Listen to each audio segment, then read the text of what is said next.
Hi guys, today share ko sa inyo my November perfume favorites. Anong petsa na guys? Ngayon lang ako nakagawa ulit ng video.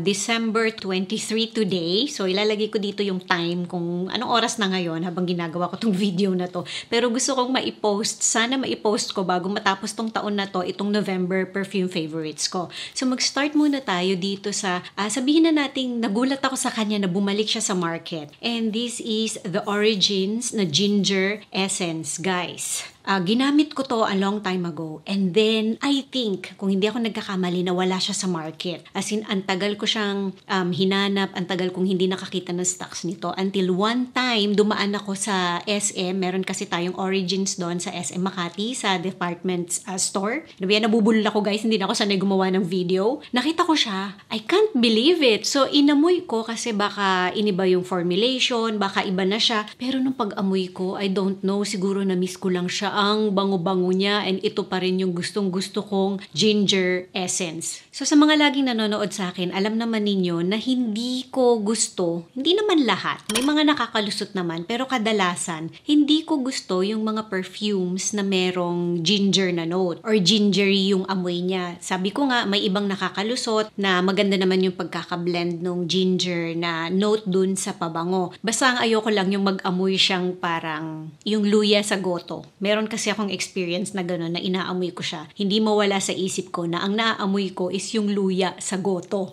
This is very calming, very relaxing. Para kang actually galing sa spa, pero at the same time, nakaka-uplift siya ng mood. Parang ang ganda-ganda ng panahon sa labas. Like ngayon, bear season, malamig na yung weather, maaraw, pero hindi ganun kainit, sabihin na natin. So ano yung amoy niya? So para siyang, syempre yung main note niya is ginger. Ang una mo talaga maaamoy is ginger. Pero para siyang merong lemon at the same time na yung pagka-ginger niya, hindi siya yung spicy na spicy. Actually, para siyang candied na ginger. So, gingery na may pagka-sweet, na may pagka-almost lemony din. Ang ganda niya guys. Now, dahil essence yung name niya, as what I could remember before, hindi siya ganun nagtatagal sa skin. Pero etong bottle na nabili ko ngayon, tumatagal siya. Para siyang cologne, sabihin na natin. Pero tumatagal siya lalo na pagka in-spray mo rin siya sa damit. Sobrang happy ako na nahanap ko siya ulit at bumalik siya ulit sa market. So yung mga dating nakakagamit na nito and hinahanap nyo siya,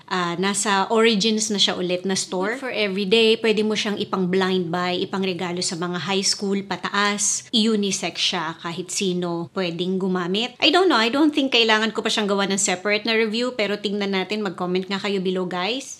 Sobrang gustong-gusto ko siya na yung month of December na perfumes ko, siya yung una kong ginamit. Wala yatang taon na hindi ko to mahihila, itong next na perfume. And this is the Jo Malone Peony and Blush Suede. Oh my goodness. Kailangan ko pa ba i-describe to? Floral siya na yung freshness niya. Ang weird kasi parang, ano ba, may pagka-slight. Hindi naman leathery, tama ba? Basta yung dating ng pagka-floral freshness niya is para kang nakaupo sa tapat ng aircon na malakas. Naaamoy mo yung malinis na aircon, yung lamig. Or sabihin na nating, pagka nakabakasyon kayo sa ibang bansa, tapos paglabas ninyo ng pinto, summer pero malamig sa kanila, tapos maaamoy mo yung freshness nung hangin. Ganun yung dating sa akin nung pagka-fresh nito, pero at the same time, maaamoy mo yung floral na note. Hindi ko alam kung na-describe ko ng maayos, pero lagi ko namang nilalabas tong Jo Malone Peony and Blush Suede. Siguro naman sawang-sawa na kayo sa kanya. Eto, alam nyo sa sobrang busy ko, hindi ko alam kung nagawan ko na siya ng review, na hindi ko pa na-edit, or hindi ko pa talaga nagagawa ng review. Pero sa isip ko, sinulat ko yung notes nito, nitong Maison Francis Kurkdjian na Oud Satin Mood na EDP. Kasi meron ng extrait na version nito. Actually, sakto lang kasi naamoy ko yung extrait sa store nung nasa Singapore kami. And ngayon, madi-describe ko na yung difference. Kung na-record ko na yung review ko nito, nung winner-test ko tong Oud Satin Mood na EDP, hindi ko pa kasi naaamoy yung extrait. So, mas sabihin na natin, mas updated tong video ko today. So, etong Oud Satin Mood, Mode. Iniwas-iwasan ko siya kasi nga para sa akin magkaamoy sila ni Jo Malone na Velvet Rose and Oud. Pero eto kasi mas sweet siya. Pag mas tumatagal siya sa skin, mas sweeter siya. I don't know, mas magkaiba sila ng elegance, silang dalawa. Pwedeng magustuhan mo sila both. Pero right now, mas gusto ko to, itong Oud Satin Mood na EDP. And nung inamoy ko yung X-Straight, I thought magugustuhan ko yung X-Straight. Mas masculine siya na version. As in straight up, pag amoy mo sa kanya, ang lakas ng woody na note niya. Mas maaamoy mo yung woody na note dun sa may X-Straight. And then yung sweetness, medyo parang na-tone down or parang nasa likod lang. Whereas etong EDP na version, sample lang kasi yung meron ako, pero yung maliit na sample na to, ano to, parang 2 ml lang siya. Pero hindi mo kailangan ng madaming spray. As in yung damit na ginamit ko, nung lalabahan ko na siya, ang lakas pa ng amoy niya dun sa damit. Pwede ko pa siyang isuot ulit. Ganun siya kalakas. Yung sweetness nitong Oud Satin Mood na EDP, to me, ang ganda niya, pero you need to try and test this sa store. Spray ninyo sa skin ninyo and sa damit ninyo kasi dun sa mga hindi mahilig sa matatamis na perfume. Actually, ako hindi talaga ako mahilig. Hindi ko talaga sinasadyang bumili ng matatamis na perfume. Pero lately, may mga nakakalusot ng sweet perfume. Siguro sa weather. And medyo na-appreciate ko na siya. Actually, yung mga sweet perfumes. Not all. May iba pa rin na parang, it's still too much. Pero etong sweetness nitong Oud Satin Mood, ang ganda. So, etong tatlong perfumes na susunod, nasa mga ganitong lalagyan lang siya, no? So, etong next is itong Tom Ford na Soleil-Neige na parfum. Isa sa favorite ko na perfumes from Tom Ford is yung Soleil-Neige na EDP. Para sa akin, ang weird ang fresh niya, easy to wear, pero meron siyang parang smokiness na kahit na parang may smokiness siya, ang fresh pa rin niya. Kasi may tama ba yung naalala ko, may pagka-powdery siya ng konti. Etong parfum, pag naamoy mo siya, sorry kasi dito lang siya nakalagay. Pag naamoy mo siya, ang iisipin mo, magkaamoy lang naman sila ni EDP. Mas amoy na amoy siya. Mas lumalabas yung amoy niya. I hope na aalala ko ng tama. Ang ganda ng parfum. Kung wala ako ng EDP, mas bibilihin ko to. Kaso, meron akong decanter ng EDP. So, kailangan kong ubusin yun. Ang laki nun. Ano ba? 200 ml? 250 ml? Ang laki nun. So, let's be practical. Ubusin ko muna. Ipaligo ko muna sa katawan ko and then tsaka ako bibili nitong perfume na version. Next is itong Tom Ford na Soleil Depositano EDP. Disclaimer guys, discontinued na to guys. Matagal ko na tong gustong bilihin, pero hindi naman yung talagang gustong-gusto. Tapos hindi ko na siya nabalikan. Tapos nakalimutan ko na siya kasi hindi ko na siya nakikita sa store. Yun pala, discontinued na siya and nabigyan kasi ako ng sample and I still appreciate it right now kaso nga hindi mo na siya mabibili. So etong Soleil Depositano, para sa akin, kaamoy niya si Fleur de Portofino pero this one, hindi siya ganun, floral pa rin naman siya, pero si Fleur de Portofino, mas floral yun. Ito, mas parang, sorry guys kasi wala akong bottle, etong sample lang ang nabigay sa akin. Mas parang meron siyang citrus na notes, meron yata siyang, hindi ko sure kung orange or mandarin, parang ganun. Pero kung hindi maselan yung ilong mo, parang halos magkaamoy lang si Positano at saka si Fleur de Portofino. Kaya siguro, tinanggal or diniscontinue na tong si Soleil Depositano. So, I'm sorry guys, shinare ko lang sa inyo kasi ginamit ko siya nung November and nagustuhan ko siya. Next na bottle na nakalagay dito sa maliit na sample lang kasi sample lang talaga to and transfer ko lang dito sa maliit na spray bottle para lang mas madali ko siyang magamit. And this is the Dior, yung private collection, and this is Rose Kabuki. Nagamit ko siya few months ago and gusto ko to. Ang daming klase ng rose scented na mga perfumes, yung mga simple, clean, soapy na rose, pero for some reason gusto ko siya. Ang ganda ng pagka-floral niya, ang ganda ng freshness niya, ang ganda nung parang meron siyang pagka-floral sweetness din pero hindi sobrang sweet na sweet. And to me, hindi siya yung matured na klase ng mga rose na perfume. Kasi nga sa dami ng ganitong klase ng perfume, parang halos magkakaamoy na lang sila. Bakit pa ako bibili ng mas mahal na brand? Kung kaya ko namang bumili ng mga ganitong klaseng rose na perfume. But this one, I really like this. Isa to sa mga gusto kong bilihin na full bottle in the future pero sabi ko nga sa inyo, nagbabawas ako sa mga binibili kong perfumes, yung talagang gusto ko lang siguro and I'm not in a hurry to buy a full bottle. Ubusin ko muna tong maliit na sample ko.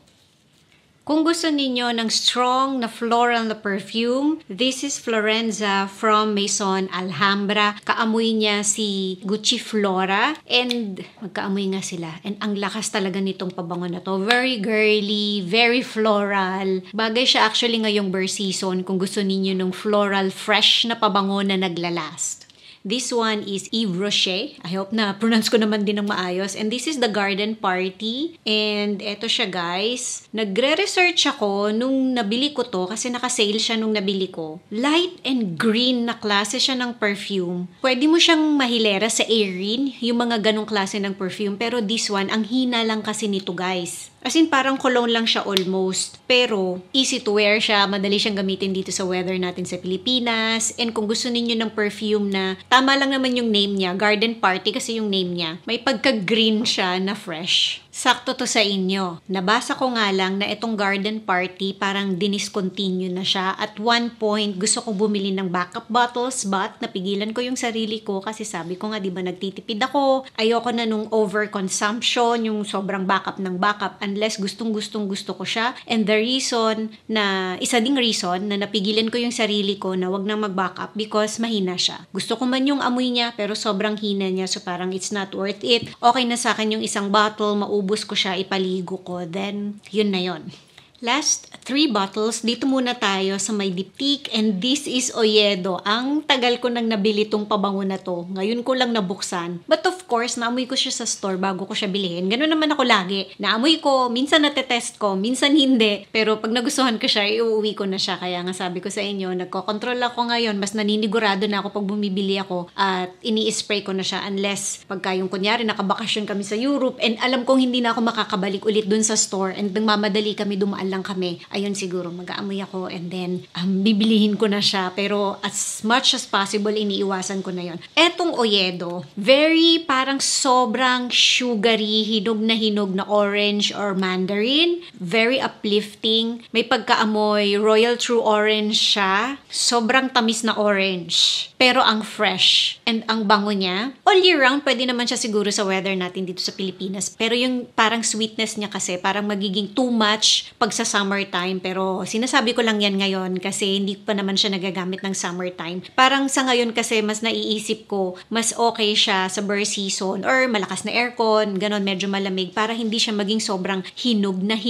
na klase ng pabango. Kasi ngayon pa lang habang inaamoy ko siya, ang napipicture ko pag tinignan ko yung juice niya is orange. Ganon siya parang ka-juicy and kahinog tapos makikita ko transparent lang yung pinaka-juice niya. Experience ko lang dito nung inispray ko na siya sa skin ko, siguro yung mga citrus na notes niya kasi, medyo mahapdi siya ng konti sa skin. Yes, nangyayari sa akin yun. Nangyayari ba sa inyo yun? Sometimes may mga perfumes na first time, second time na gamit, pag ini-spray ko siya, namumula yung skin ko. May konting reaction. Parang umiinit. Tapos, never pa naman nangyari yung nagpantal. Pero yun namumula na medyo mahapdi ng konti. Kasi parang sa citrus na notes. Pero after ilang seconds naman, nawala na siya. Parang ganon. So, yun yung experience ko sa kanya dito sa Oyedo. Pero ang bango niya guys, mas gusto ko siya sa lalaki actually. Pag sa babae, parang ang tapang niya masyado, ang juicy niya masyado. Unless nga nasa malamig kayo na room, weather, nasa snowy kayo na lugar, alam nyo yun.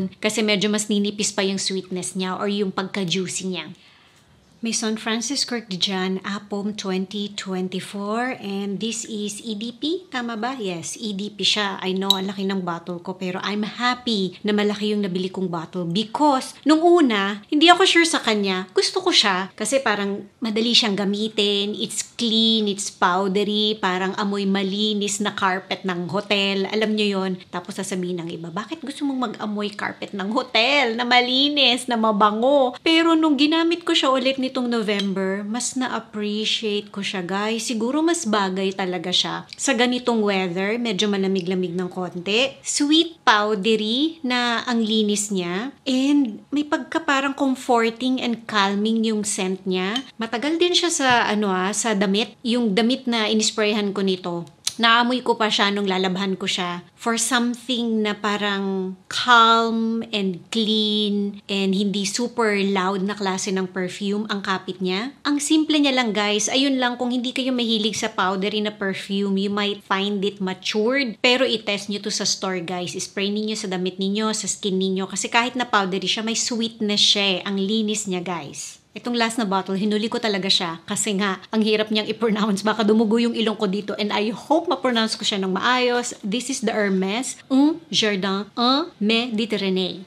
So, eto siya guys, isa rin to na ang smooth lang nung pagkakatimpla niya na may pagka-aquatic, floral, ang soft, para siyang pastel na painting. Hindi ko alam kung bakit ganun ang pumasok sa isip ko today. Habang inaamoy ko siya dito sa bote, very soft na floral. Yun lang yung masasabi ko dito para dun sa mga mahilig sa floral pero ayaw nyo yung parang sharp na floral. Ito may pagka-aquatic and soft and ang ganda and ang simple niya pero madali siyang gamitin dito sa weather natin sa Pilipinas. So ayan na guys yung mga perfumes na nagamit ko nitong last na November. Ipapamigay ko tong bottle ko nitong Maison Alhambra na Florenza. Mag-comment nga kayo below guys. Isa lang yung mananalo guys ha. Usually tatlo yung pinapamigay ko. But today, papamigay ko tong bottle na to. Isa lang yung mananalo. Ulitin ko. Mag-comment kayo below kung ano yung favorite ninyong perfume nitong Burst Season. And sa dulo ng comment ninyo, ilagay ninyo yung Instagram account ninyo. Kasi sa Instagram ko, i-announce yung isang mananalo. Ilalagay ko sa description box below kung kailan ko i-announce itong isang mananalo. This is for Philippine address only. And pwede naman sumali mga nasa ibang bansa. Just make sure lang na meron kayong mapoprovide na Philippine address. Just in case na manalo kayo. Maganda tong regalo sa mga loved ones. Yan, yung mga friends ninyo dito sa Philippines. So, ayan na guys. Pagpasensyahan nyo na kung padalang ng padalang yung mga napopost natin na videos. Thank you for watching and see you again on my next video. Bye!